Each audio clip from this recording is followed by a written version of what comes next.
학교 앞 횡단보도로 어린이 보호구역인 이곳에서 황당한 일이 벌어졌던 건데요.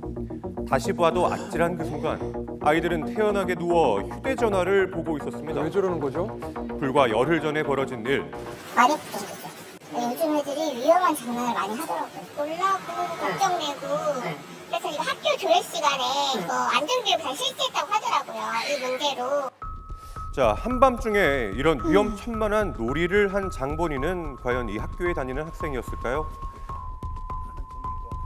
우리 학기 학생들이 아니라 중학기 학생들인 것으로 이제 인정이 됐거든요. 중학교의 그 내용을 전부 다 또 통보해주고 지도를 해달라고 우리가 요구까지 했습니다. 자, 추적을 해본 결과 인근 중학교 학생임이 밝혀졌고 이후 안전교육에도 힘쓰고 있다고요. 서산에 어떤 동네에 이런 일이 일어났다고 하길래 혹시 이게 아이들의 뭔가 그 유행 챌린지인가 싶어서 좀 걱정되기도 해서. 자, 하지만 이 위험한 놀이는 한 번으로 그치지 않았습니다. 같은 날 대낮에 초등학교에서 불과 15분 떨어진 대로변에서도 유사한 장난이 포착이 된 겁니다. 큰일이네요. 당시 이런 상황을 목격한 사람들도 여럿 있었는데요. 쭉 가더니 한 2명이 눕더니 그냥 또 연달아가 쭉 가서 눕더라고. 4명 계셨나? 너무 황당해가지고 사람들 다 쳐다보고 있었어. 하하, 이런 사진이 온라인 커뮤니티를 통해 퍼지자 이른바 민식이법 놀이의 새로운 버전이 아니냐며 우려의 목소리가 높아졌습니다. 민식이법 놀이는 이전에도 한 차례 논란이 된 적이 있었죠.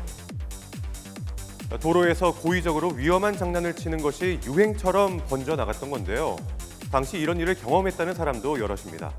차가 대기하는데 애기가 차를 보고 막 저렇게 막 뛰면서 장난을 치더라고요. 그때 엄청 화난 거예요. 이제 뭐 스쿨존에서 사고가 나면 뭐 엄청 가중처벌을 받잖아요. 그래서 저는 스쿨존 가기 좀 무서워요. 혹시나하고 백밀러를 봤더니 애들이 막 뛰어오더라고요. 악용을 하는 사례가 점점 늘어난다면 이거는 좀 그렇더라고요. 지난 2019년 스쿨존에서 김민식 군이 차에 치여 사망한 후 발의된 일명 민식이법. 스쿨존에서 어린이를 사망에 이르게 한 경우 3년 이상의 징역형, 상해 사고는 500만 원 이상의 벌금형에 처해집니다.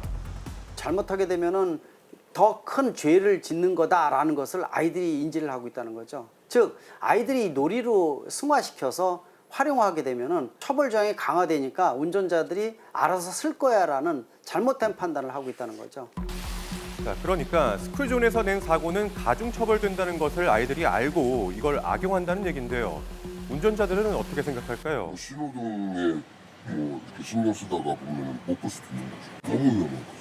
사고 나면은 운전수는 그냥 골치 아프지.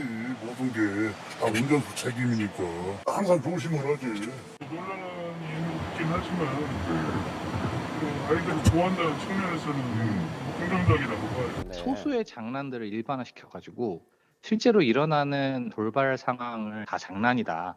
뭐 이런 식으로 치부해서는 절대 안 된다고 생각합니다. 안전교육 강화를 통해 대응을 하여야 되지 이것 때문에 민식이법이 무용하니까 고쳐야 된다. 이런 주장은 저는 잘못되었다고 생각합니다.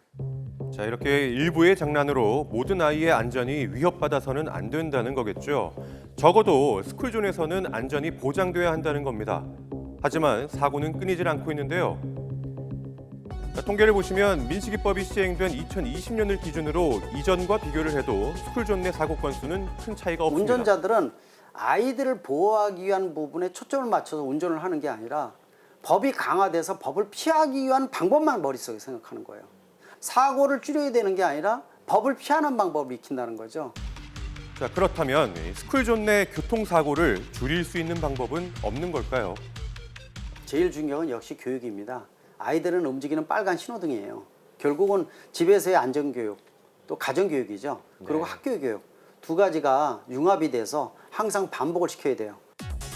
또 다른 민식이가 나오지 않도록 아이들을 교육하는 것은 물론이고 어린이 보호구역에선 안전운전을 하는 게 꼭 필요하겠습니다.